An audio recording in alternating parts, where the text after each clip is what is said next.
Good morning, it's me, Seth of SethPerler.com. In this video, I'm going to tell you about planners. I know a lot of you hate planners. This video is for high schoolers and middle schoolers.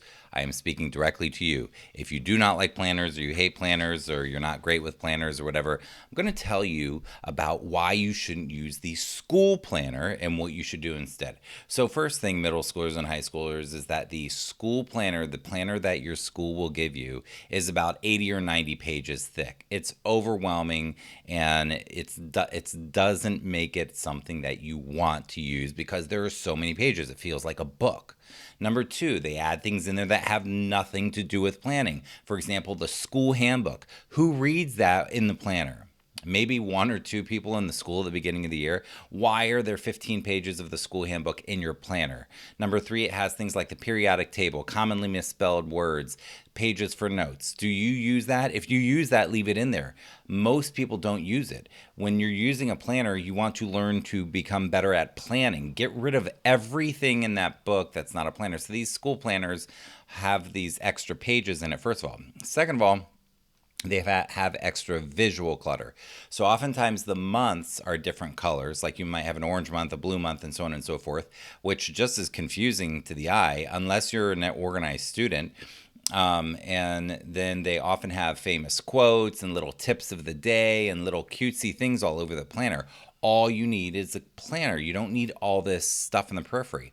If you are a student who struggles with organization, time management, planning, homework, missing assignments, incomplete assignments, not studying for tests, stuff like that, you don't need anything except for the bare minimum simple planner.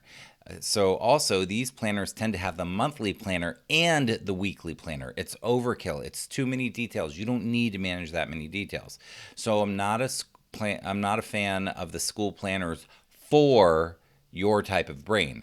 For highly organized students, who cares? They're good at it. They can use a daily planner, weekly planner, monthly planner, school planner, whatever they want, because their execution, their executive function is strong enough that they can handle whatever.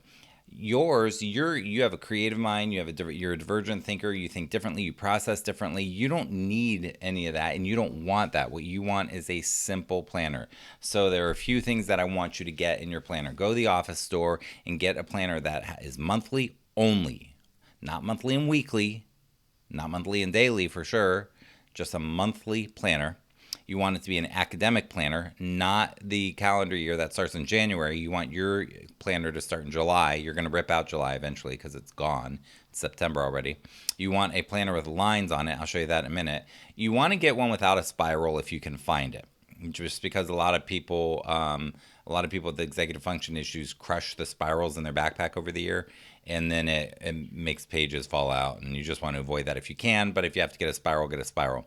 You want to minimize your planner, which means rip out all the pages that you don't need, and you want to put your name on your planner front and back really clear just in case you lose it. Don't just put it on the inside of the planner. So this is one of the planners. This is a monthly planner. It's not the academic year, but at least it's monthly, and it has lines all over. So especially if you have messy handwriting, get one with lines. And what you're going to do is you're going to go into it, you're going to rip out everything that doesn't matter, and you want to highlight every day you have off. You want to use the note areas when you can, and you want it to have lines in there so that when you are writing, and you're going to have to write in shorthand because you're not going to have as much space in this planner, but when you're writing your stuff, you can fit it in there. So this is the planner that I recommend 90% of my students get.